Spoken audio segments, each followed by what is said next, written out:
Uma boa tarde, meus amados irmãos e irmãs. Vamos abrir as nossas Bíblias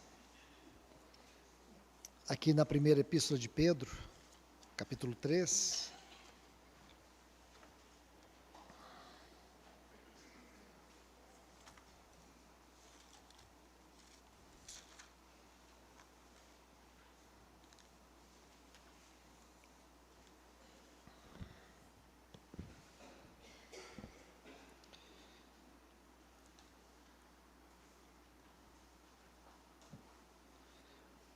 Versículo 1 a seguir diz: Igualmente vós, mulheres, sede sujeitas aos vossos maridos, para que, se alguns a que não obedeçam a palavra, pelo procedimento das mulheres sejam estes ganhos sem palavra, considerando o vosso procedimento casto com temor.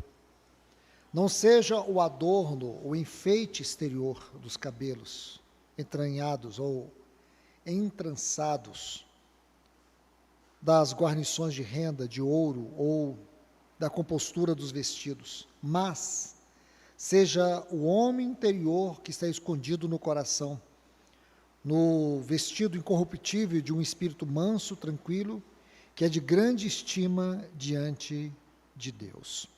Versículo 7. Igualmente, vós maridos, vivei com elas, segundo a ciência, como sendo vaso mulherio mais fraco, dando-lhes honra como as herdeiras juntamente convosco da graça da vida, para que as vossas orações não sejam impedidas. Vamos orar. Bendito Deus e Pai, nós te agradecemos por nos trazer aqui neste lugar. Obrigado, Senhor, por tua infinita bondade, por tua infinita misericórdia, por nos permitir, como casais, estarmos aqui para refletir nossa vida diante do Senhor, como também nossos casamentos. Porque só o Senhor pode nos ajustar, pode nos ajudar, pode nos fortalecer, pode nos unir mais. Precisamos de Ti, Senhor. No nome de Jesus, precisamos do Teu Espírito Santo. Precisamos da Tua graça, da Tua palavra, para que possamos resplandecer neste mundo como luzeiros, como casais que refletem o céu na terra. Nos ajuda, Senhor. Porque nós não há nenhuma condição, só mesmo pela Tua infinita bondade, misericórdia, amor, graça, somente pelo Teu Espírito, somente pelo trabalho da Tua palavra e do caminho da cruz, é que nós conseguiremos, de uma maneira muito profunda, expressar o Senhor. Por isso nós te pedimos misericórdia nesse tempo da Tua palavra. Venha nos falar mais uma vez, nos faça entender a Tua mente nesses textos. Essa é a nossa oração no nome de Jesus. Amém. Pois bem, meus amados irmãos, essas reuniões que nós fazemos aqui são reuniões de pastoreamento, reuniões onde nós consagramos esses dias para sermos encorajados, ajudados em nossa vida conjugal, porque nós precisamos de ajuda. Nós, todos nós aqui precisamos da infinita misericórdia e graça do Senhor.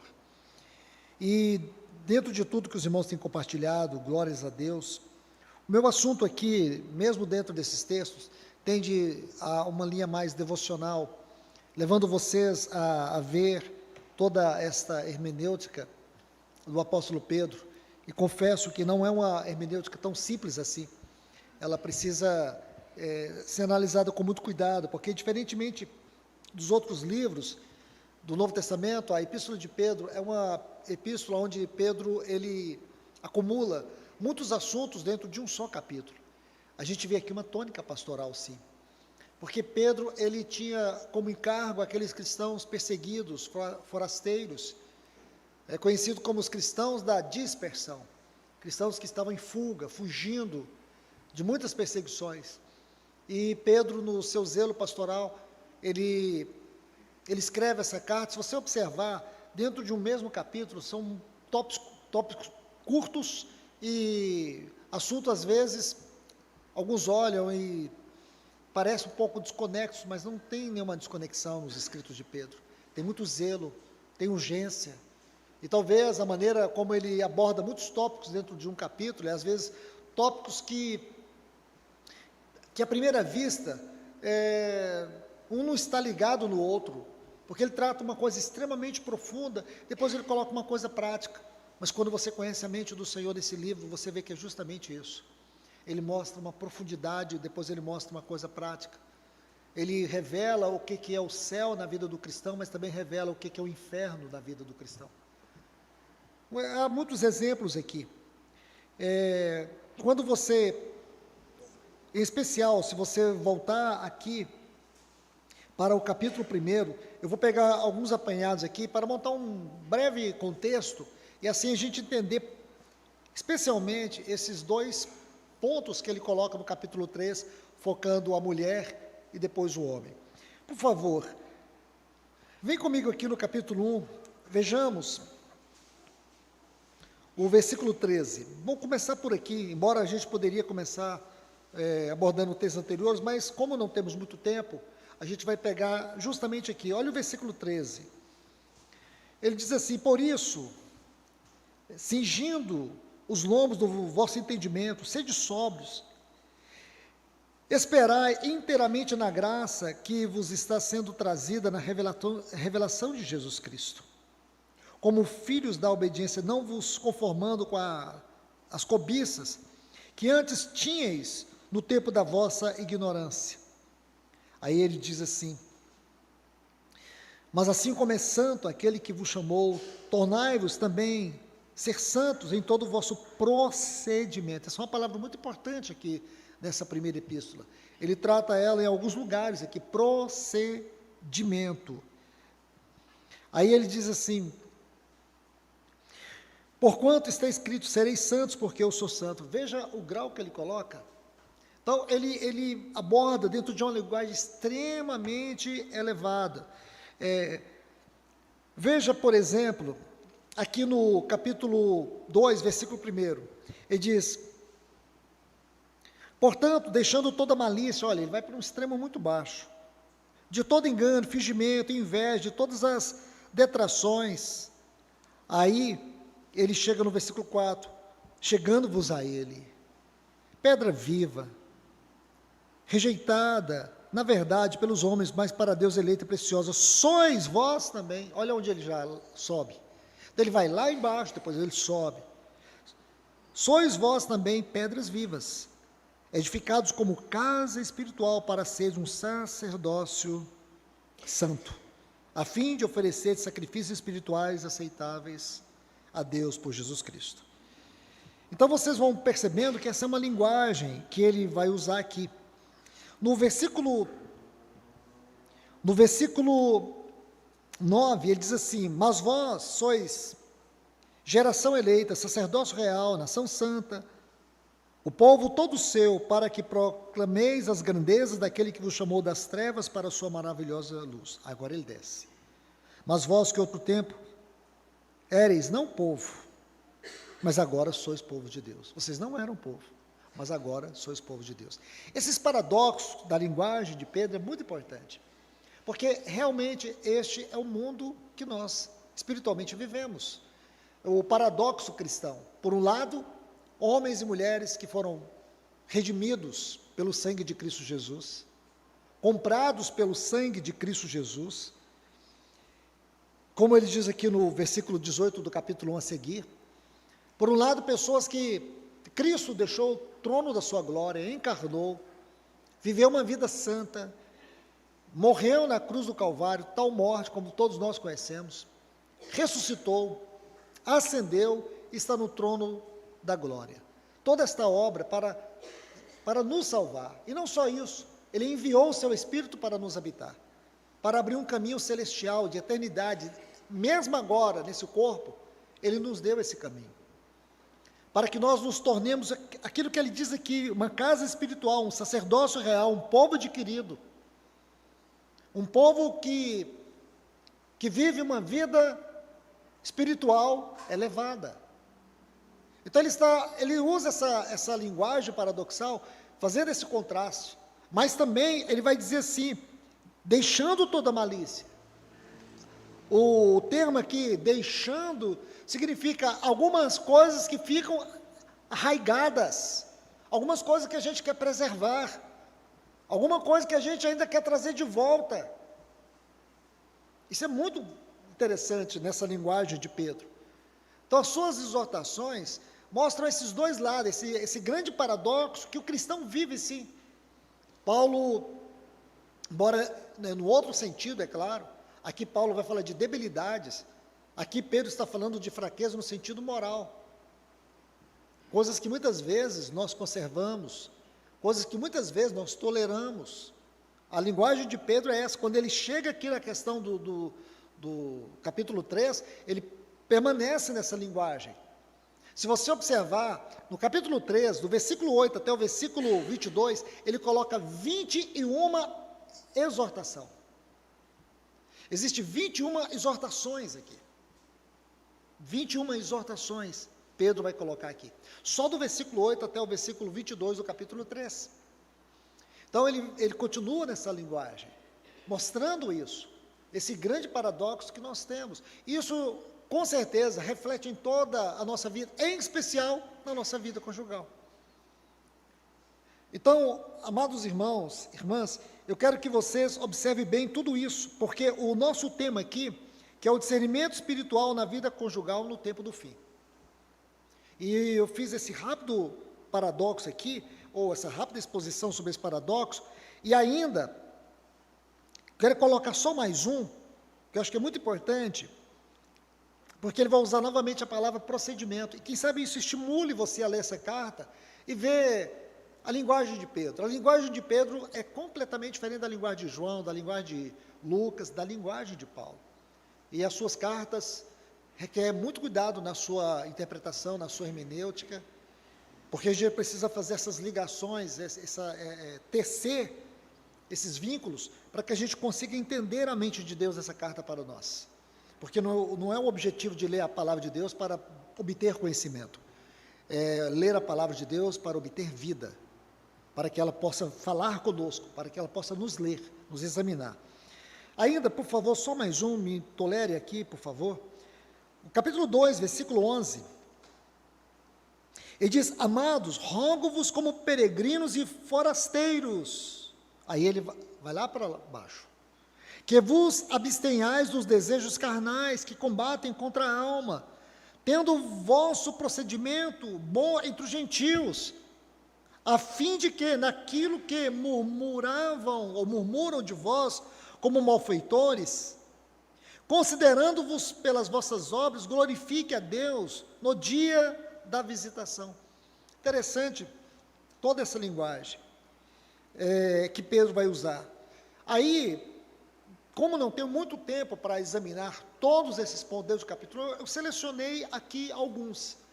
Aí ele entra no capítulo 3, dizendo assim, igualmente. Então, se você perceber, a exortação que ele começa no capítulo 1, no versículo 13, ele vai terminar no capítulo 2, versículo 16. Então, por favor, irmãos, não se escandalizem comigo. Mas não foi Pedro que dividiu a Bíblia em capítulos. Não foi. Foi o cardeal Hugo. Foi um dos revisores que contribuiu muito. Então, aqui você vê uma divisão. Ele começa exortando, aqui no capítulo 1, a partir do versículo 3, sobre a questão da vida santa, da vida elevada, da vida cristã, num plano mais alto.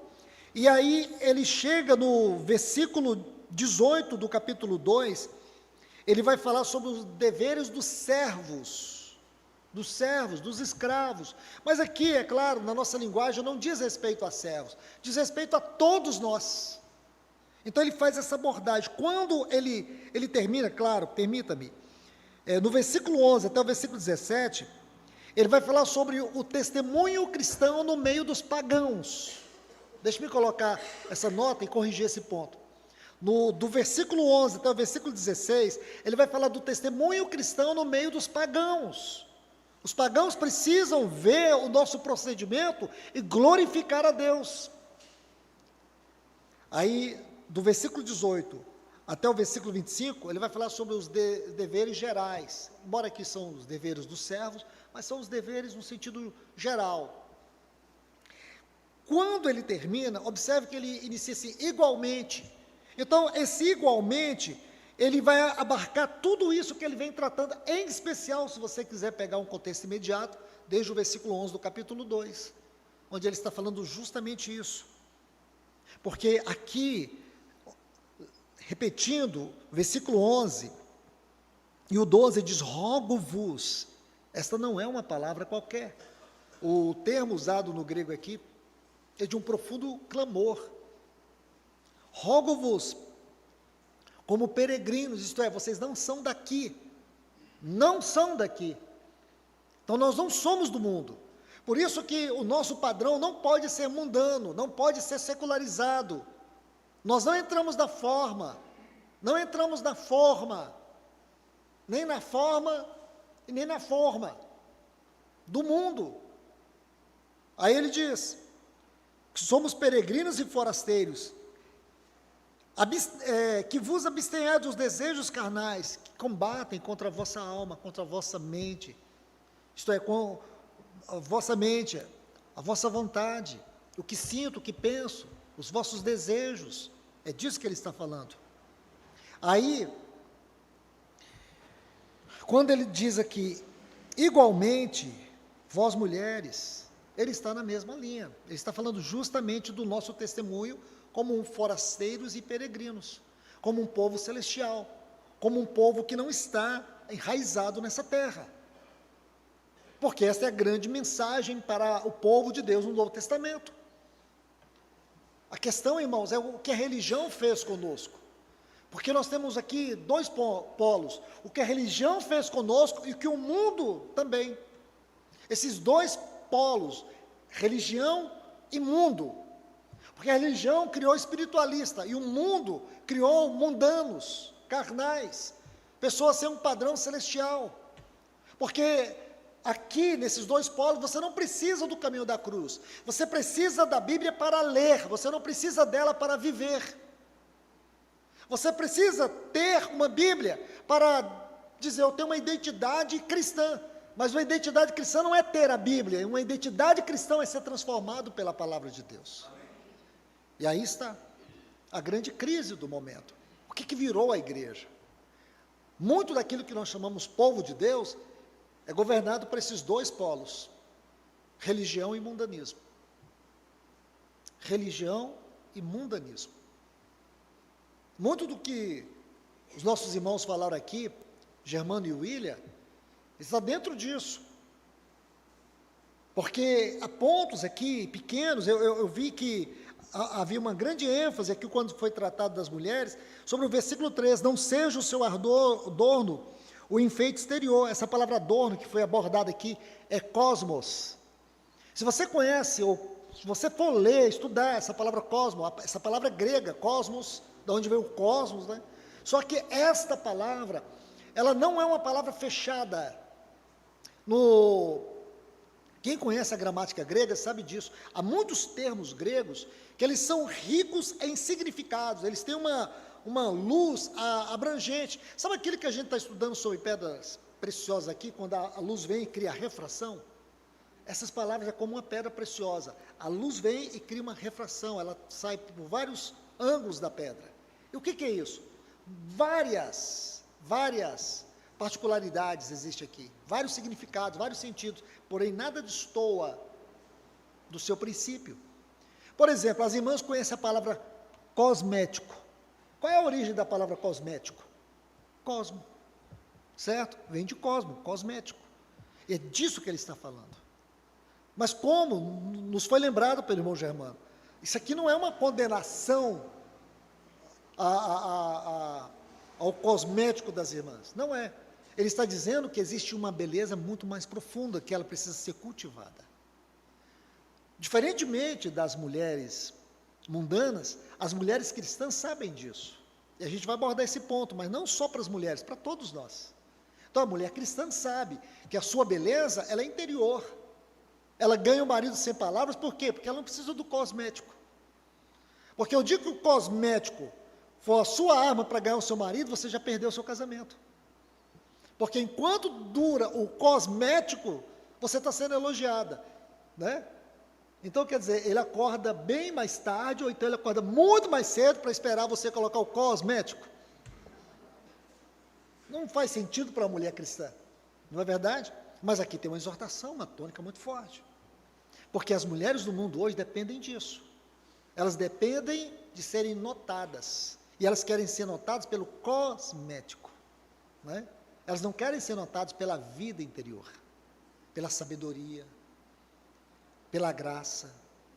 Elas querem ser notadas porque o mundo é assim hoje. Nosso irmão Germano contou uma experiência pessoal, que ele foi no restaurante, ele quase teve que se esconder. Por quê? Porque é justamente isso, é em todo lugar. Todo lugar. Sinceramente, irmãos, eu estava dentro do avião, entrou uma mulher, eu pensei, nossa, ela entrou na porta errada. Acho que ela estava indo para uma boate, deve ter tomado umas tequilas, e aí deixaram ela passar, ninguém viu essa mulher entrando no aeroporto. Para onde que essa mulher está indo? Sério, irmãos, eu fiquei com pena de quem ia sentar ao lado dela, porque parecia que ela nem tinha tomado banho há 3 dias, ela estava toda descabelada, e mais ou menos igual o Germano contou. Está natural, irmãos. Sabe a sensação que eu tenho? É que a gente está assim, vivendo realmente uma vida radicalmente contra o mundo. Isso aí é apreciado pelo mundo. Essas loucuras. Aquilo que está em 2 Timóteo, capítulo 3, as pessoas estão desafeiçoadas. Então, extremos e excessos. O mundo está assim, de extremos e excessos. O cristão não. O cristão é vida cristã equilibrada. E eu creio que as irmãs precisam cultivar isso. Uma irmã não precisa usar artifícios para conquistar o seu marido. Ela precisa conquistar pela sensatez, pela beleza da vida, pela graça de Cristo. Uma irmã, uma vez, ela me deu um testemunho, quero compartilhar isso com vocês. Ela foi num país muçulmano e ela voltou muito chocada. Irmãs, não me leve a mal, foi uma mulher que me contou isso. Mas ela falou, Luiz, eu voltei muito chocada, que ela visitou uma família. Isso também, um dos nossos irmãos também, ele me contou essa mesma experiência que ele teve com um amigo dele, muçulmano, aqui em Goiânia. Ele foi jantar e a história é bem a mesma, o final é o mesmo. Quanto à irmã, ela disse que quando chegou, a dona a esposa que recebeu, a esposa do casal lá que recebeu, ela disse que ela estava muito bem vestida, cheia de cosmético. Mas o que ela percebeu foi a beleza que ela estava, dentro de casa. Aí, ok, aí depois tiveram que sair. Quando saiu, ela pegou um véu, colocou, deixou só o rosto de fora, vestiu uma outra roupa e saiu. E aquele vestido lindo ficou guardado para dentro. E ela falou, vou perguntar. Ela falou, mas você estava tão linda na sua casa. Ela falou, sim, mas eu fico linda na minha casa para o meu marido. Aqui não tem nenhuma razão de eu ser uma mulher atraente. Ela disse que a cara dela fez assim, desceu até o pé. Que ela falou assim, nossa, eu nunca tinha pensado nisso. E o nosso irmão também me contou a mesma história. Ele chegou para jantar numa casa de um cliente dele que havia convidado, e quando ele chegou, ele disse que estava tudo tão arrumado. Ele viu a esposa tão arrumada, que ele falou assim, olha, parece que vocês vão sair, não se importa, eu não preciso de uma janta não, pode ser só um café, uma água aí, a gente conversa. Ele falou, não, nós estamos esperando você. Sério? Sua esposa não vai ser? Ele falou, não, ela arruma aqui em casa, é assim mesmo. Eu sei que as irmãs detestam querem jogar um sapato aí em mim, mas olha, irmãs. Mas sabe, eu uso essas ilustrações, essas histórias, é porque eu sei que as mulheres cristãs também são assim. Porque muito daquilo que as mulheres do mundo, e vocês sabem do que eu estou falando, elas querem aparecer lá fora, para outros, e não para o seu marido. Não é verdade?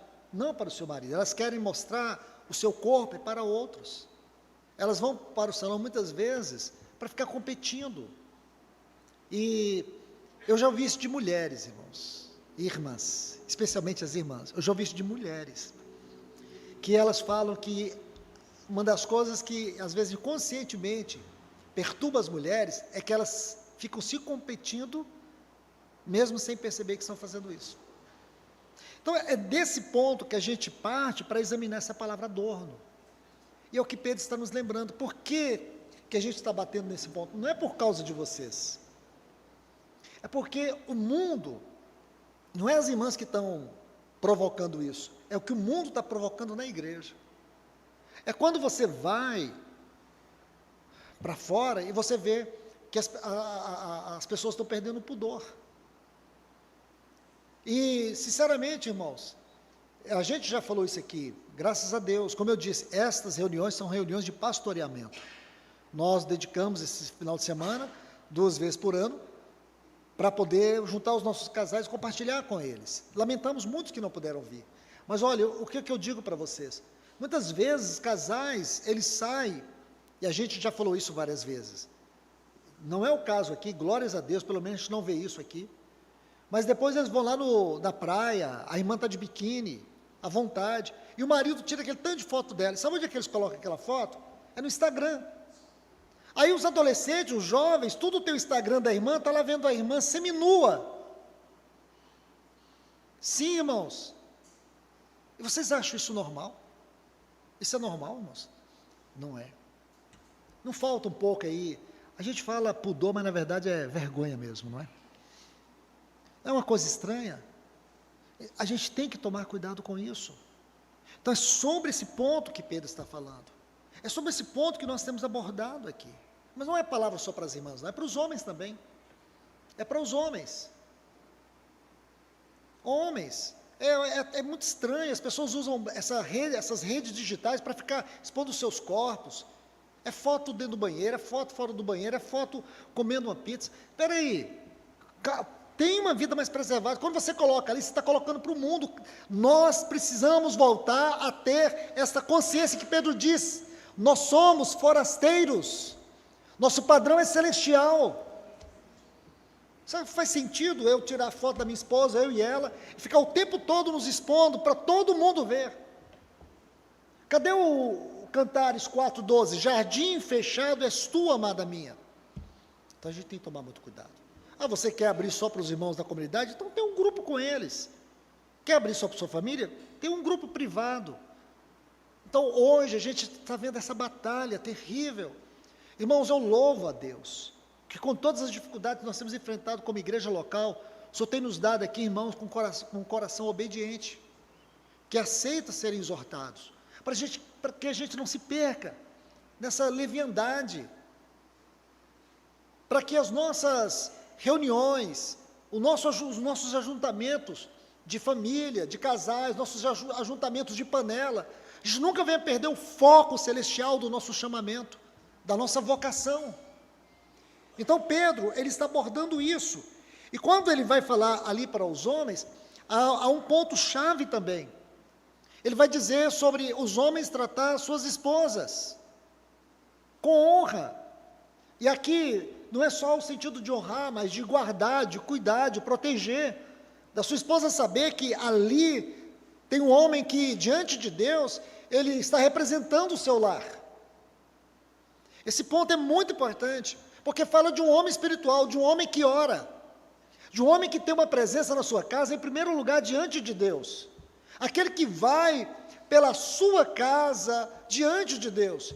Aquele que ora pela sua esposa todos os dias. Não faz sentido um homem cristão olhar para esse texto e passar por cima dele como se ele não tivesse nenhuma responsabilidade espiritual, e tem diante de Deus. Tem diante de Deus. Nós temos o dever, maridos, nós temos o dever de orar pelas nossas esposas todos os dias. Temos o dever de apresentar elas. E eu acho que aqui, muitos, e eu já conversei com vários irmãos, e que têm confessado para mim que nunca tinham tentado para isso. Essa é uma demonstração de amor.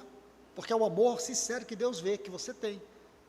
Às vezes ela nem sabe, mas você ora por ela todos os dias, você cuida, você guarda. Essa é uma forma de você honrá-la diante de Deus, de demonstrar que você exerce um papel muito importante diante de Deus pela sua casa.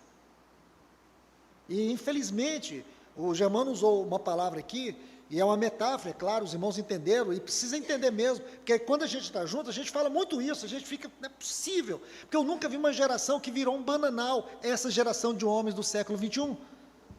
Sim, irmãos, homens aí com 20, 30, 40 anos de casado, sabe por quê?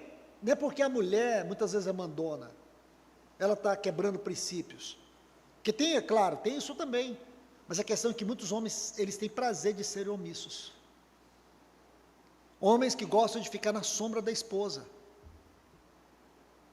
então isso é grave. Se existe esse outro ponto que a gente coloca aqui, que Pedro realça, existe, com relação às mulheres, existe esse outro, que é muito grave, homens omissos. E com certeza todos esses homens que são omissos, eles não têm uma vida diante de Deus pela sua esposa. Eles não lembram dela em oração. Eles não se importam com a vida delas diante de Deus. Então vamos caminhar aqui. Deixe-me colocar aqui 5 evidências bíblicas, né, em relação aos últimos dias, que é o tema deste encontro, o discernimento espiritual na vida conjugal no tempo do fim. Precisamos ter um discernimento espiritual. Irmãos, eu vou reforçar essa frase. Precisamos ter discernimento espiritual. Você sabe o que é discernimento espiritual? Eu vou tentar dizer isso de uma forma muito simples. É você enxergar as coisas com os olhos de Deus, com olhos espirituais. É você ter o entendimento espiritual e não natural do que está acontecendo.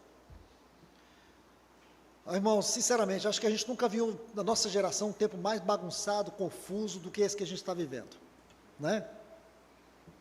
Um dia alguém me perguntou se eu era de direita. Eu falei, não, o que é direita? Não, seu posicionamento político é de direita? Eu falei, claro que não. Aí a pessoa, pelo amor de Deus, então você é de esquerda? Eu falei, quer dizer, se você não é de direita ou de esquerda, você não é ninguém, você não tem identidade. Eu falei, não sou nada disso. Então quer dizer que você não tem posicionamento político? Eu falei, isso importa? Não, mas toda pessoa, especialmente o cristão, tem que ter posicionamento político. Eu falei, você achou isso aonde na Bíblia? Aí ele usou lá José, usa tanta gente. Eu falei, se você me apresentar um Daniel e um José no século XX, meu posicionamento vai ser igual ao dele, né? Irmãos, não é isso. A gente precisa ter discernimento acima disso. A questão do bem e do mal, do certo e do errado, está acima de tudo isso. O que está acontecendo nesse mundo são verdadeiros fantoches satânicos, operando toda forma de sistema. Aquilo que Paulo chama lá em Efésios, no capítulo 6, versículo 12, dos cosmocratos, os dominadores deste mundo tenebroso. Então, muito daquilo que famílias estão envolvidas hoje, no sentido até espiritual e emocional, está relacionado com isso. Eu quero mostrar rapidamente 5 pontos, porque eu não quero me deter nesses pontos. Eu quero passar rapidamente por cima deles. Então vamos aqui ver o primeiro, a multiplicação da iniquidade e a frieza do amor. É um texto muito conhecido. Mateus capítulo 24, versículo 12. Por se multiplicar a iniquidade, o amor de muitos esfriarão. Então o que a gente vê aqui no contexto atual? A violência crescente, o relativismo moral, violência crescente, relativismo moral, banalização do pecado. Hoje, aquilo que a Bíblia condena virou coisa banal. O desrespeito pela dignidade humana. Irmãos, realmente chocante. Eu não quero entrar muito nisso, mas eu creio que todos aqui foram informados do assassinato do Charles Kirk. Uma coisa horrorosa, independente de, o irmão que me questionou, do posicionamento. Mas a quantidade de pessoas que publicamente estavam zombando disso. Professores, advogados, neurocirurgião, jovens. No dia seguinte, um grupo de pessoas foram para as portas da universidade e filmando, perguntando o que os jovens estavam achando da morte do Charles Kirk. Eu fiquei chocado com as respostas. As pessoas demonstrando ódio, banalizando aquilo. Alguns diziam assim que ele teria que ter morrido era antes. Aquele jovem deveria ganhar um prêmio Nobel. O verdadeiro assassino não era aquele jovem, era o Charlie. Mas estuda a história do Charlie. Que mal que ele fazia. Vê os debates dele. A questão é que a iniquidade chegou a um ponto tão vil, tão baixo, mas tão baixo, que o pecado se tornou algo para ser celebrado.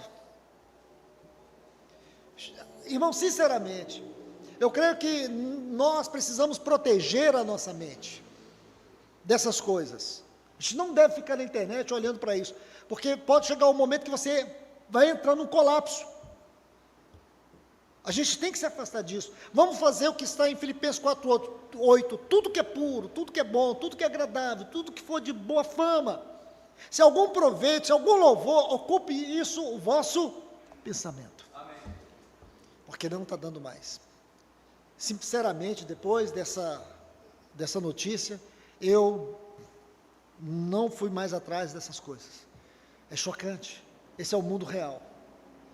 Esse não é o mundo que a gente pensava que iria ser lá no final. O final já chegou agora. Nós chegamos no final. Eu não posso imaginar que exista uma geração que seja pior do que essa, que banaliza o pecado, que desrespeita a dignidade humana. Agora, e na vida conjugal? Na vida conjugal, quando o amor esfria, e ele pode esfriar de muitas formas, o inimigo sabe como esfriar o amor, esse distanciamento emocional, os cônjuges começam a ficar individuais, o individualismo conjugal, cada um tem o seu papel, mas funcionam separados. Eu tenho conversado com casais há pouco tempo, e interessante que quando eu toquei no ponto da comunicação, do diálogo, eles não tinham percebido que já tinha perdido o diálogo. Eles não conseguem mais conversar. Companheirismo não existe mais entre muitos casais. Lembra que no último estudo eu falei sobre o divórcio consensual? Muitos casais estão divorciados já dentro de casa. Cada um vivendo o seu papel, cada um vivendo a sua rotina.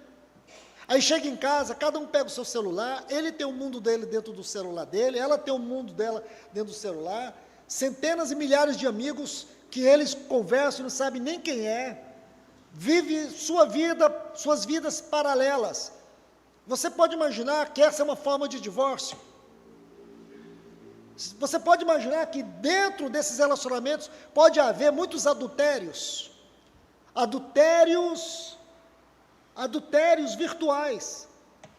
Lembra que Jesus fala, lá no Sermão do Monte, em Mateus 5, ele disse: se o homem olhar para uma mulher com intenção impura no seu coração, já adulterou com ela. Jesus está dizendo que desejar pecar é pecado. Percebe? Quantos esposos não podem nem chegar perto do celular um do outro?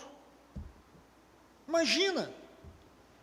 Eu vou dizer uma coisa aqui, espero que não tenha, mas se você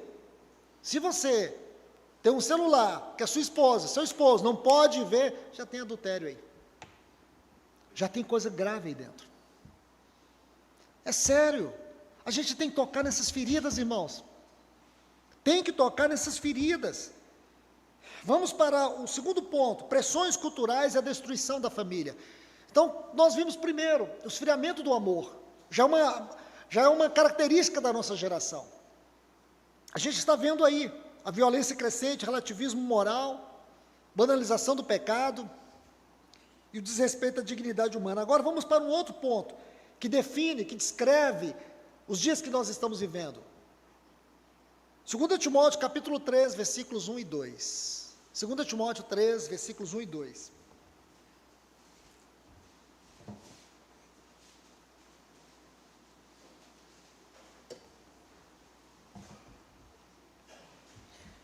Olha o que diz: nos últimos tempos, nos últimos dias sobrevirão tempos difíceis. A gente pensava que estava longe isso. Agora, sobrevirão tempos difíceis e trabalhosos, pois os homens serão amantes de si mesmos. Estão vendo aí? O que nós podemos ver aqui? Ideologias que relativizam o casamento. Hoje é o que a gente vê. Ideologias que relativizam o casamento. Um outro ponto, que é dos nossos dias, redefinição de família. Então a gente olhava para trás, né? Até pouco tempo a gente olhava para trás e a gente entendia que família era a junção de um homem e de uma mulher. Hoje não. Pode ser 2 homens e uma mulher, pode ser 2 mulheres e um homem, pode ser um homem com um homem, aí pode ser 3 homens e uma mulher. Bom, pode ser o que o povo quiser, não é verdade? Isso aqui é o que está acontecendo, essas ideologias. E aí também o culto ao ego e à autonomia pessoal. O que quer dizer isso, o culto ao ego? Porque a gente vê isso. Só você passar aí numa academia, você vê que muito daquilo que as pessoas estão procurando não é saúde, é culto. É uma egolatria. O outro ponto é a autonomia. Eu vivo do jeito que eu quero. Ninguém manda. Meu corpo, minhas leis, minhas regras. Né? Eu vivo do jeito que eu quero. Não dou satisfação para ninguém. Essa é a geração de hoje. Essa geração não está para nascer. Essa geração já está morrendo. Essa geração já está aqui há muito tempo. Esse é o mundo que nós estamos vivendo. E aí, na vida conjugal, todos esses modelos aí visam distorcer a aliança que Deus estabeleceu, dissolver a aliança de Deus. E os casais precisam resistir firmes. Amados irmãos e irmãs, nós precisamos resistir firmes. Nós não temos que olhar para nenhum outro modelo, a não ser aquele que já nos foi deixado na palavra de Deus. A Bíblia não precisa de uma nova versão, de uma nova interpretação. Nós não precisamos. Por mais que as pessoas digam, vocês têm que se atualizar. Se atualizar. Nós não temos de atualizar em nada. O que nós precisamos é que o Senhor reafirme sua palavra cada dia nos nossos corações. Nosso padrão não tem nada a ver com esse mundo que está perecendo, com essa terra que cambaleia como um bêbado para a sua própria ruína. O nosso padrão é celestial. Nosso Senhor Jesus, Ele é a medida de Deus para nós. Tudo que Deus busca em um homem, tudo que Deus busca em uma mulher, tudo que Deus busca num casamento, Ele nos deu em seu Filho. Então veja isso. Terceiro ponto, terceiro item que descreve os dias que nós estamos vivendo, como os últimos dias: guerras, crises globais e instabilidades. Vamos aqui novamente para Mateus, capítulo 24, versículo 6.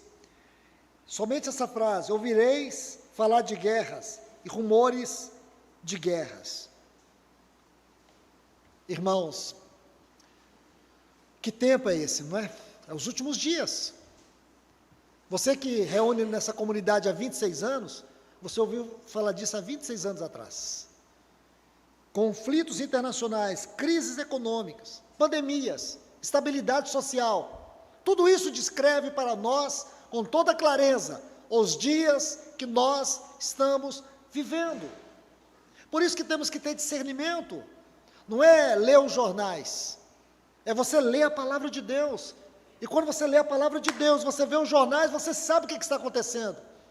Então, será que é a hora de pensar em divórcio? Será que é hora de alguém pensar assim: nossa, se eu tivesse um outro casamento, eu estou pensando nisso, vou levar isso a sério. Será que é hora para isso? Será que não é hora da gente se ajudar?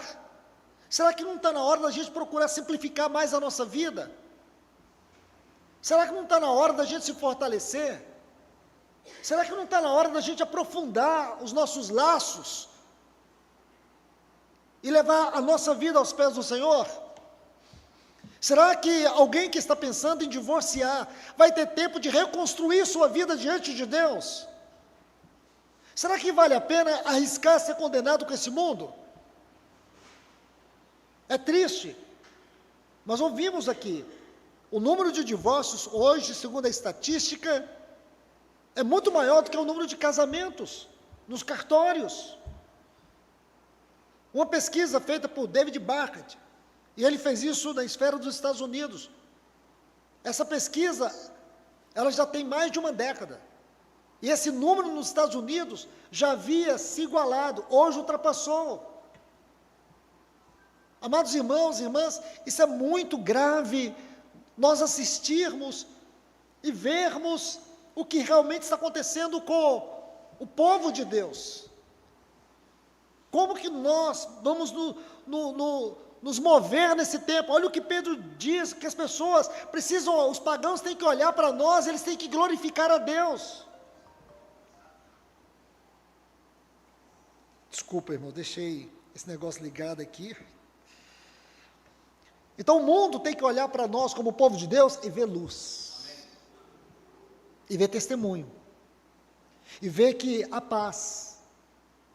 E ver que realmente há paz.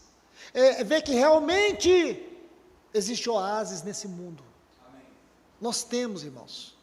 Nós temos que ser um oásis. Semana passada, nós pudemos ter comunhão com algumas pessoas que estiveram conosco. E sabe, irmãos, que eu fiquei muito assim, envergonhado, quebrantado diante do Senhor. Fiquei pensando tanto nisso. Eu pensei, Senhor, nos ajude, nos dê graça. Nos dê graça para que o nosso casamento possa ser só asas, que as pessoas possam beber do Senhor conosco. A gente possa ajudar pessoas a colocarem de volta a aliança e colocar diante do Senhor. Porque é isso que estamos hoje, irmãos, vendo, é que os casamentos estão se dissolvendo com muita facilidade, os casamentos estão virando relações instantâneas, e depois, então nós não podemos concordar com isso, nosso casamento precisa ser um protesto contra isso. Vamos a um outro ponto aqui. Profanação da sexualidade e a imoralidade crescente. A profanação da sexualidade e a imoralidade crescente. Eu vou usar aqui os textos de Lucas, capítulo 17, os versículos 28 e 29.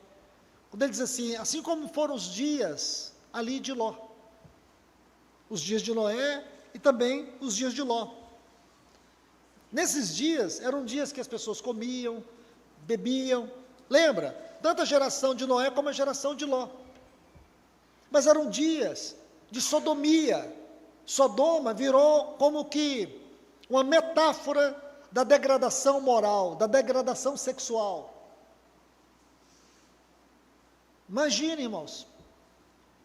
Só que eu penso que a nossa geração está num nível tão baixo, que talvez os sodomitas tivessem vergonha se eles vivessem no nosso tempo. Imagine isso, o que a gente ouve, o que a gente vê. Se você prestar bastante atenção, você vê que a própria imprensa televisiva, ela reforça isso, ela não protesta contra isso.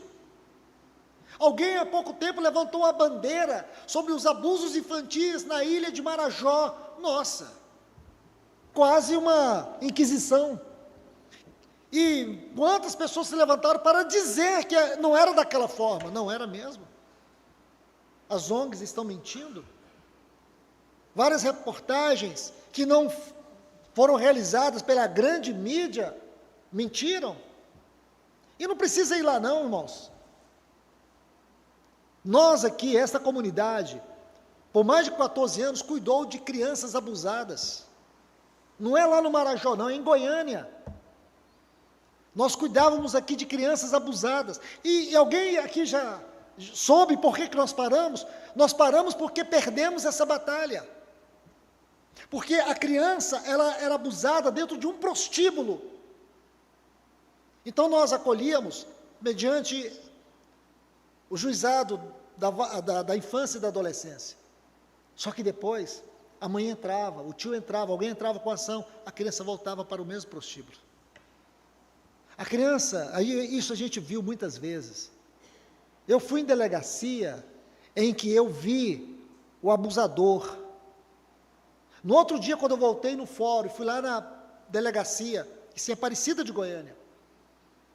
Sabe onde que estava o abusador? Estava na rua. Estava na rua. Foram essas coisas se avolumando. Não é não só no Marajó, é geral. O nível que chegamos, irmãos, estou falando de uma história aí de mais de 10 anos atrás.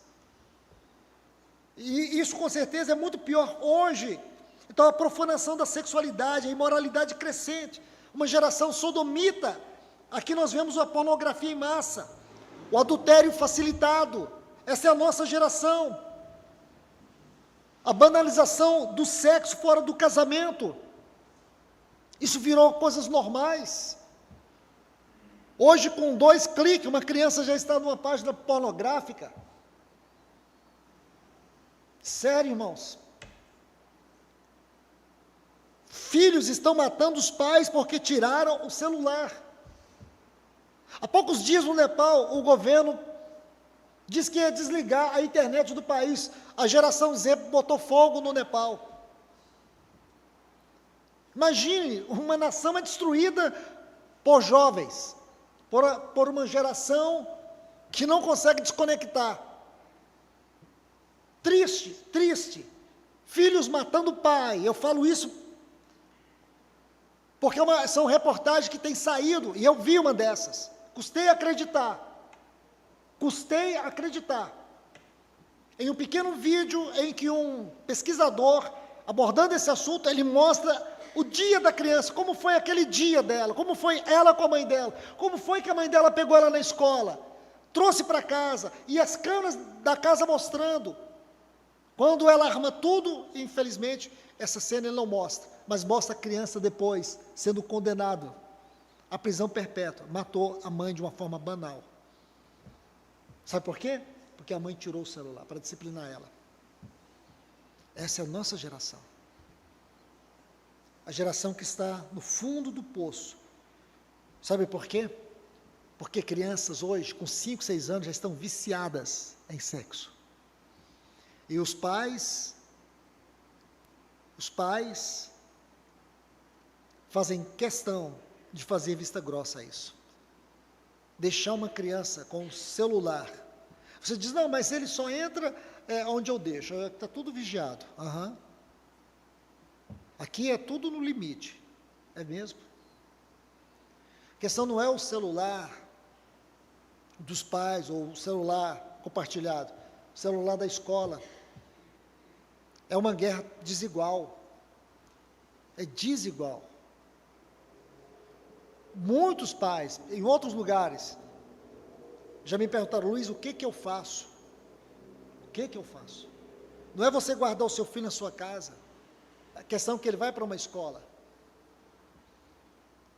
Por que hoje muitos pais estão educando seus filhos em casa? E eu falo muito isso, que eu sei que não é tarefa fácil. Eu sei que todos os pais cristãos gostariam de fazer isso. Eu creio que todos os pais cristãos gostariam de educar seus filhos em casa. Mas é um empreendimento que demanda muito trabalho, demanda tempo integral. E nem todos os pais, eles têm tempo integral para isso. Mas que é desafiador? É. Porque, irmãos, a coisa é muito pior do que vocês pensam. Muito pior. É claro que tem aqueles argumentos. Ah, mas se eu escondo meus filhos do mundo, não é esconder. E aqui eu não quero defender nenhum lado. Eu só quero dizer o seguinte, não é você tirar seu filho e depois é você mostrar a ele a verdade num ambiente sadio. Ele não tem que aprender no território inimigo. Converse com as professoras. Elas vão dizer o que é uma escola. Converse com professores que dão aula para criança. Não é fácil, irmãos. Não estou dizendo que nós estamos aqui defendendo uma causa. Eu estou dizendo que nós estamos vivendo o pior tempo e temos que ter discernimento. Essas banalizações que nós estamos vendo aqui, essa profanação da sexualidade, a imoralidade crescente no meio de crianças. E por último, eu quero mostrar aqui a apostasia, a frieza, a indiferença. 1 Timóteo, capítulo 4, os versículos 1 e 2.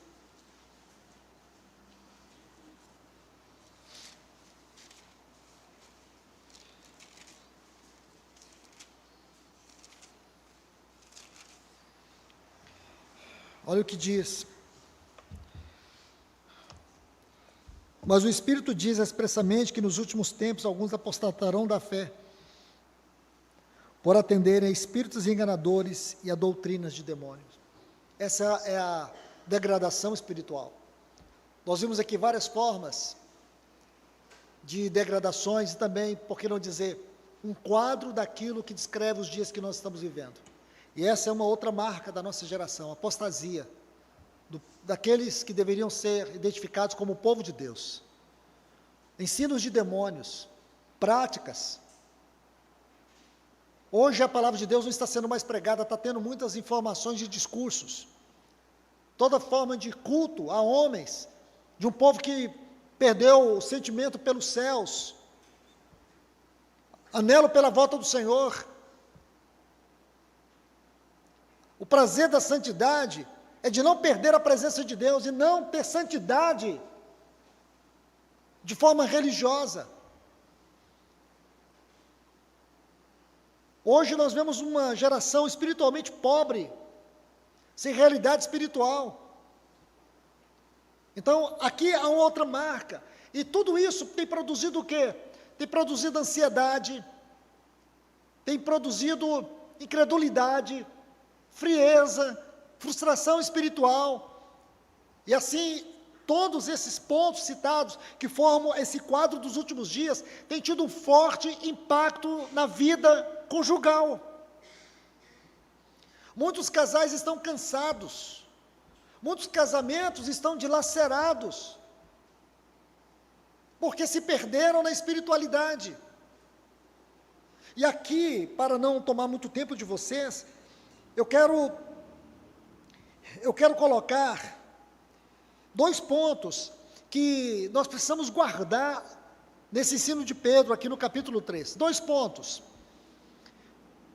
que vai nos ajudar a nos fortalecer, porque dentro de um quadro como esse, é normal, irmãos, é natural do ponto de vista humano, que casamentos não resistam, que pessoas se cansem dentro de uma vida conjugal, sendo que lá fora tem um mundo de oportunidades, tem um mundo de possibilidades. E se eu não quiser viver lá fora, eu posso viver dentro da minha casa. Todas as possibilidades e todas as oportunidades, porque o mundo digital, ele cria para mim uma realidade virtual, onde eu encontro satisfação, onde eu encontro prazer, onde eu encontro o outro que me satisfaz, a outra que me satisfaz. Eu posso viver uma vida paralela no mundo invisível. Eu posso viver no meu imaginário e construir um mundo para mim dentro de uma realidade virtual. Minha esposa não está vendo, o esposo não está vendo. E assim a gente vai vivendo a vida cristã. Deus vê tudo. Isso traz consequências. Isso traz consequências na pessoa. Isso traz consequência no relacionamento. Isso traz consequência na fé, na espiritualidade.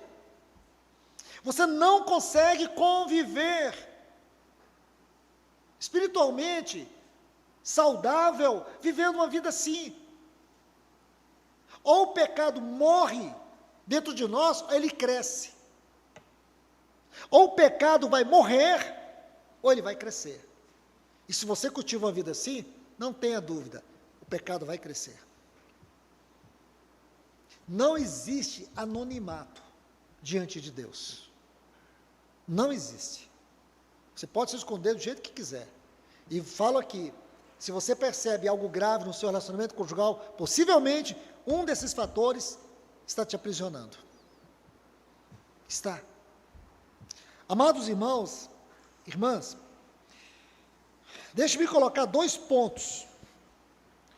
Vamos aqui voltar para 1 Pedro capítulo 3. Veja aqui os versículos 3 e 4.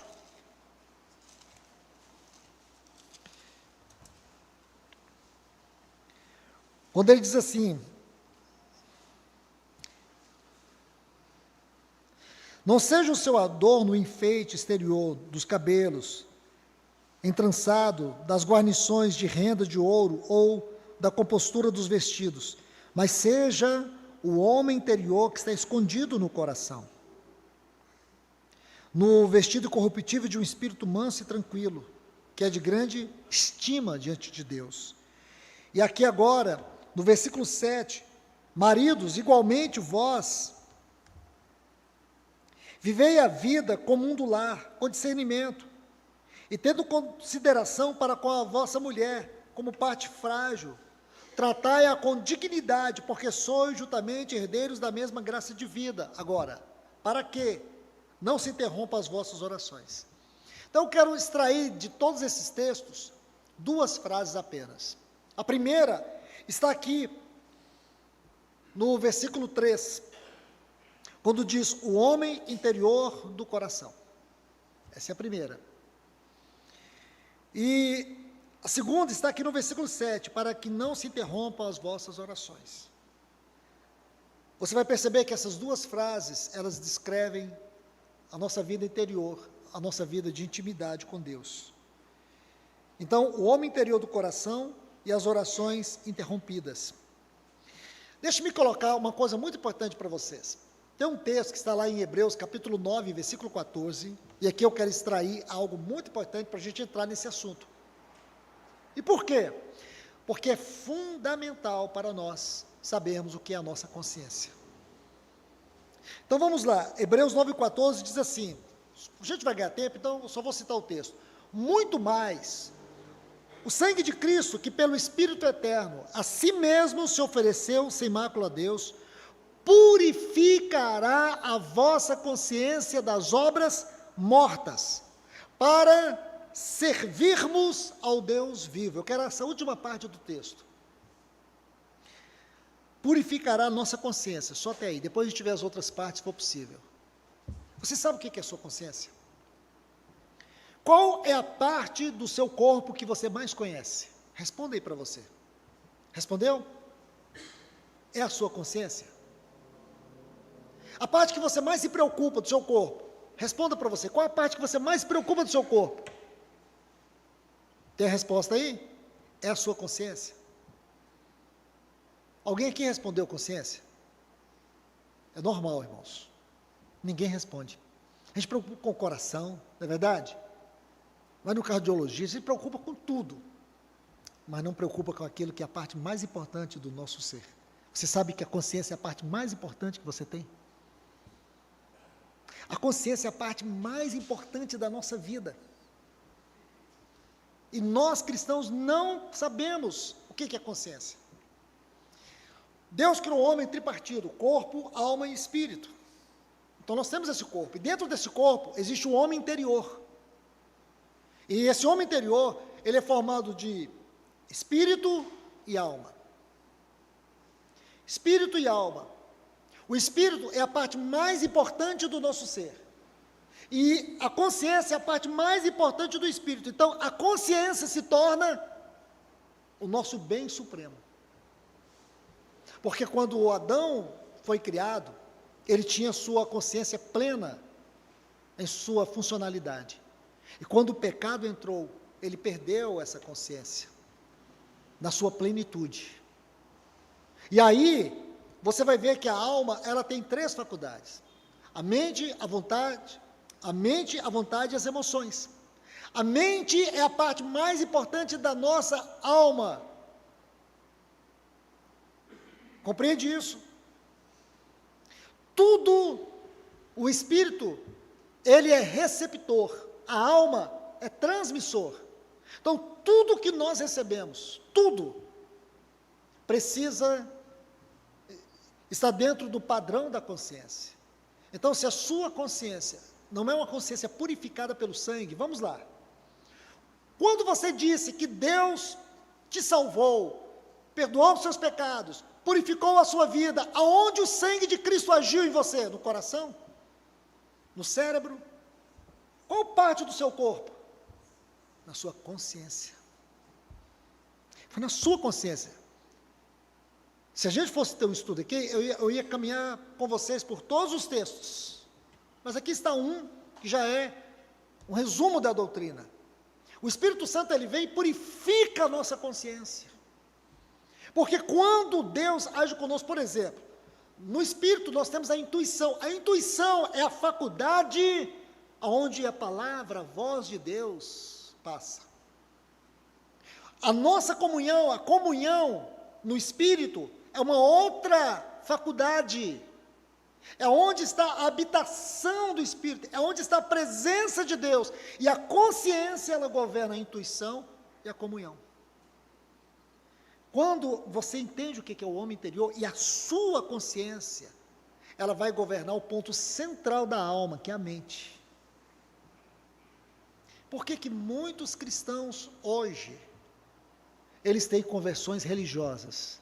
Porque são conversões que se baseiam em emoções. Em emoções.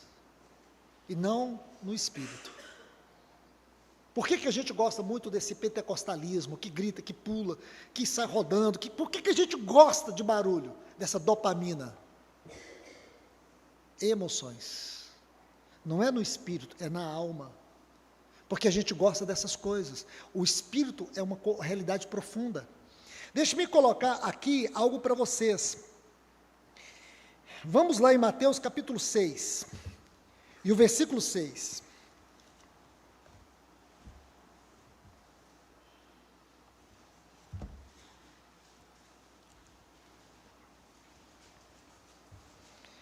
Está assim: tu, porém, quando orares, entra no teu quarto e, fechada a porta, orarás ao teu pai que está em secreto. Está vendo essa palavra secreto? E teu pai que te vê em secreto, secreto te recompensará. Aqui, essa frase, em secreto, é to krypton. To krypton. T-O, em, seria em secreto, a formação da frase, K-R-Y-P-T-O-N, to krypton. Isso que está no grego. É a mesma que está aqui em 1 Pedro, capítulo 3. A mesma. É o homem secreto, é o lugar que Deus nos vê, é o lugar que Deus se relaciona conosco. Você tem um homem interior dentro de você, minha irmã, meu irmão. É isso aqui. O que é esse homem interior? É o espaço aonde Deus criou no homem, que só Ele pode preencher. É o lugar da nossa intimidade com Deus. É isso que você tem que ver. É o que Hebreu chama, em outras palavras, o Santo dos Santos. Porque, lembra, escute, no Antigo Testamento, o culto era externo. No Novo Testamento, o culto é interno. 1 Coríntios capítulo 6 vai dizer que nós somos o templo do Espírito. Nós somos o templo do Espírito. Nós somos o templo do Espírito. O templo agora é interior. Não é mais exterior, é interior. Qual é o problema aqui do casamento? É interior. Nosso problema não é conjugal. Não é. Conjugal é o gatilho. Estoura na vida conjugal, mas o nosso real problema é interior. É falta de Cristo. É falta de relacionamento com o Senhor. O meu problema não é o relacionamento que eu tenho com a minha esposa. O meu problema é o relacionamento que eu tenho com Deus. Frio, indiferente, sem vida de oração, sem comunhão, sem prazer nele. E aonde que eu vou explodir? Aonde que eu vou desencadear? Na vida conjugal. É justamente aí. Não é que uma pessoa é viciada em pornografia. Não é que uma mulher, ela tem um culto a si mesma. É uma umbigocêntrica. O problema é o meu relacionamento com Deus. Essas questões exteriores só refletem que esse homem aqui está morto. Não tem vida lá dentro. Compreende? Não tem vida, está aí. Aqui está o lugar da intimidade silenciosa entre Deus e você, Deus e eu. E esse lugar aqui é justamente esse o ponto. O que diz o texto no versículo 7? Que se o homem ele desonra a sua mulher, por ela ser um vaso mais frágil, que ele deveria proteger, que ele deveria cuidar. Se ele está desonrando isso, qual é o reflexo? Qual é o impacto disso? Está na intimidade com Deus. Irmãos, o que é oração? Será que oração é uma coisa que a gente define assim de qualquer maneira? Oração revela o coração de uma pessoa. Oração é o espelho da alma. Oração é o espelho da alma. Um cristão que ele não tem vida de oração, qual é a intimidade que ele tem com Deus? É baseada em quê? Em ouvir mensagem? Em ler livros? Será que a sua base de comunhão com Deus é nisso aí? Se a nossa base de comunhão com Deus, em primeiro lugar e acima de tudo, não for uma vida de oração, você pode ter comunhão com qualquer coisa, mas não chame isso de Deus. Ah, mas eu canto a Deus. Ah, eu vou nas reuniões.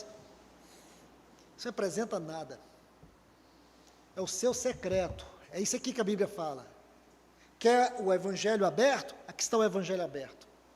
Aqui está a luz que entra dentro de mim e vasculha tudo. Vasculha tudo. Não sobra nada. Não adianta eu dizer, mas Senhor, não tem desculpa. Não tem desculpa. E digo para você pode estar num casamento doente, você pode estar vivendo dias ruins, mas o que vai te segurar não é terapia. O que vai te segurar e vai te manter em pé é a sua vida com Deus. Pode ser que seu esposo nunca conserte. Pode ser que a sua esposa nunca vai mudar. Mas o que vai te manter ainda sereno, uma mulher serena? É a sua vida com Deus, é esse homem interior aí, ó. É o que vai te dar graça para você recomeçar, para você perdoar, para você amá-lo por você e por ele. É o que vai fazer com que você segure essa aliança até o último dia da sua vida. É a sua vida com Deus. Pode fazer congresso de casal onde você quiser. Sabe quanto que eu acredito nisso? 0. Aqui tínhamos nosso encontro de casal, lembra? Mês de agosto, quando dava no mês de abril, não tinha uma vaga, e virava uma confusão. Aí os irmãos ligando, eu quero uma vaga, e tal. Não mudou ninguém, até que um dia um irmão lá no fundo, ele está sentado aqui, lá no fundo, a esposa dele veio queixar para mim, que ele não vai no encontro de casais, que ele acho que ele, nunca nem falei isso aqui para ele, mas ele está sentado aqui, do lado que eu estou aqui, à minha esquerda. Sabe o que ele disse? Ele virou assim para ela, na maior simplicidade, falou assim, se a gente viver só o que prega ali, ele não sabe disso, mas ele é o culpado de ter acabado esse encontro de casais. Sabe o que ele falou? Se a gente viver só o que é pregado ali, eu não preciso de encontro nenhum. Eu falei, meu Deus do céu. Acabou, irmãos. Para mim acabou. Levei isso adiante, os outros também. E eu falei isso para todo mundo. Falei, irmãos, foi um irmão nosso que falou. Os casais que estão precisando viver a palavra. E não fazer encontro de transformação de casal, que não transformou ninguém. Foi você, viu, Jesmar? Acabou com o encontro de casais. Nem ele vai lembrar disso, que deve ter mais de quase 10 anos. Mas agora eu entreguei ele. Acho que ele nem sabe disso. Mas foi uma conversinha entre eu, o Gés e a Dani, que ela foi reclamar, o Jesmar não vai nesse encontro de casais. Até falou, mas se a gente só viver o que prega aí, não precisa de encontro de casais, não precisa mesmo. Nós precisamos de vida interior. Esse homem interior aqui, ó, está aqui na palavra. Irmã, você não precisa preocupar com nada da sua aparência. Você é bela para o seu marido. Você é uma mulher de Deus. Não fica preocupada com isso, não. Você também, marido. Você nunca vai chegar à altura do que você gostaria de ser como homem, como pai. Mas não tenha suas orações interrompidas, não. Minha irmã, não deixe esse homem interior do seu coração morrer. Não deixa. Não permita. Cultive a vida interior. Olha o que está aqui nesses textos. A vida cristã, ela essencialmente é comunhão com Deus. É comunhão com Deus. Então a gente não tem comunhão com Deus e quer reestruturar a nossa comunhão conjugal. Você pode ver que o grande problema que vai desembocar na vida conjugal é fruto dessa relação celestial que foi perdida. Porque aqui, quem não tem problema conjugal aqui? Quem está casado com um homem perfeito? Tem uma irmã aqui que está casada com um perfeito, que nós vamos fazer uma próxima conferência aqui, o seu marido vai ser o preletor. Tem um homem aqui que é casado com a Mulher Maravilha. Estamos precisando de uma irmã para dar estudo aqui para as irmãs no final do mês. Não tem, irmãos. Todos nós somos pessoas profundamente necessitadas do Senhor. Somos pessoas que precisamos da graça do Senhor todos os dias. Amém. Precisamos das suas mãos trabalhando em cada um de nós. Mas aqui está o Santo dos Santos. Deixa eu citar aqui 2 textos só. 1 Coríntios, capítulo 6, versículo 19. Acaso não sabeis que o vosso corpo é santuário do Espírito Santo, que está em vós, o qual tendes da parte de Deus, e não sois de vós mesmos? Só esse texto, irmãos. Está vendo aí? 1 Coríntios 6, 19. Nós estamos na nova aliança. E a presença de Deus, ela não é geográfica. A presença de Deus é relacional. Então a gente fala muito de relacionamento conjugal. Mas qual é a base do nosso relacionamento conjugal como cristãos? É Deus. É o Senhor Jesus, é o Espírito Santo. Mas em que sentido a Trindade, que é uma entidade de comunhão de 3 pessoas, ela pode ser a base para o meu relacionamento? Será que isso é apenas conceitual ou é uma experiência? A Trindade não pode ser conceitual para nós, tem que ser uma experiência. Olha o que diz o texto. Nós somos o santuário, e a transformação interior é a marca da nova aliança. Nós precisamos de transformação. Nós precisamos ser mudados, primeiro como cristãos, para sermos mudados como homens e como mulheres. Nós precisamos ser transformados naquele lugar imundo, como nós lemos nos escritos de Pedro, para nos tornarmos o santuário do Espírito, para termos relacionamentos transformados. Porque as lutas virão, as crises virão, a vontade de sumir vai vir, o desespero, a angústia, a decepção, a frustração, tudo isso fará parte da nossa vida. Mas como que a gente vai resolver? Esfriando, sendo indiferente? Nós vamos sempre buscar alternativas contrárias à palavra de Deus? Claro que não. Nosso padrão é celestial. Nosso padrão envolve perdão. Nosso padrão envolve, não é destruir, é consertar, é voltar lá atrás, é se humilhar, é quebrantar, é gritar socorre no Senhor.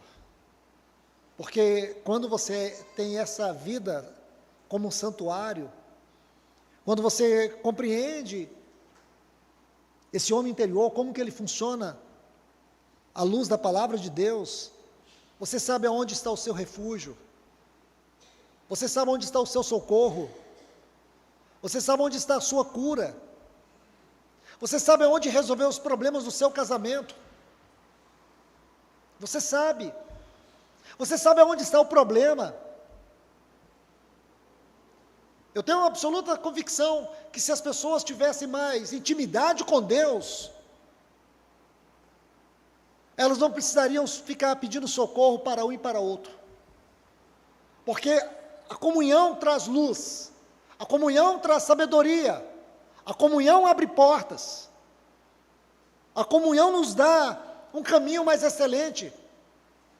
A comunhão traz a resposta, não é como nós queremos, mas traz a resposta de Deus como Ele quer.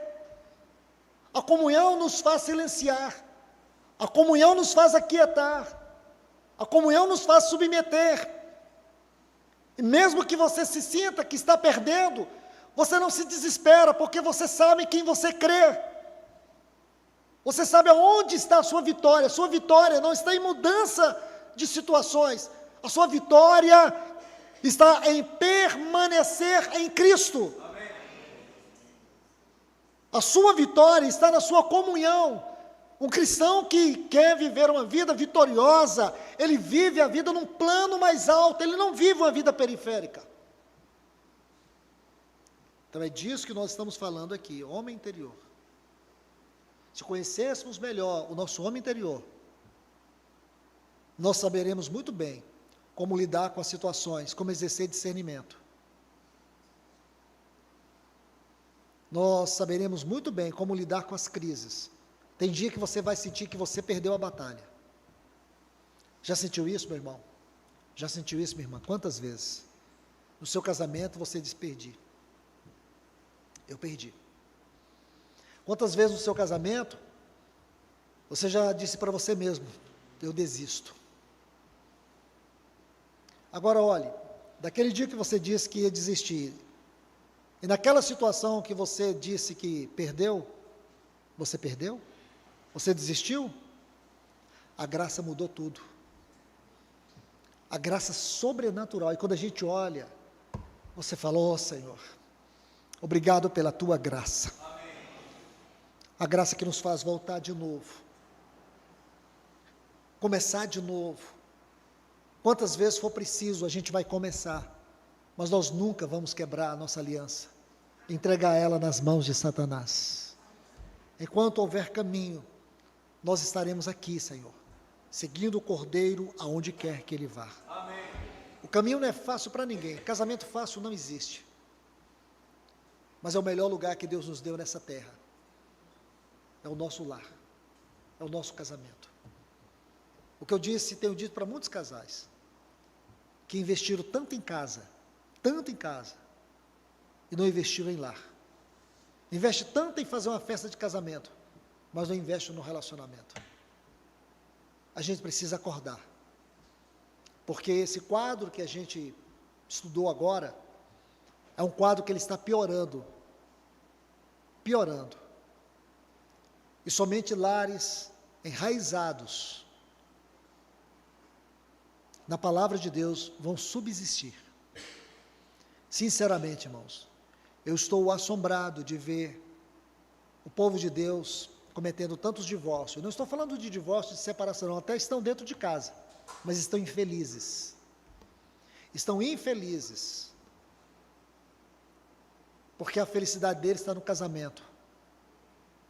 A felicidade deles não está em Cristo.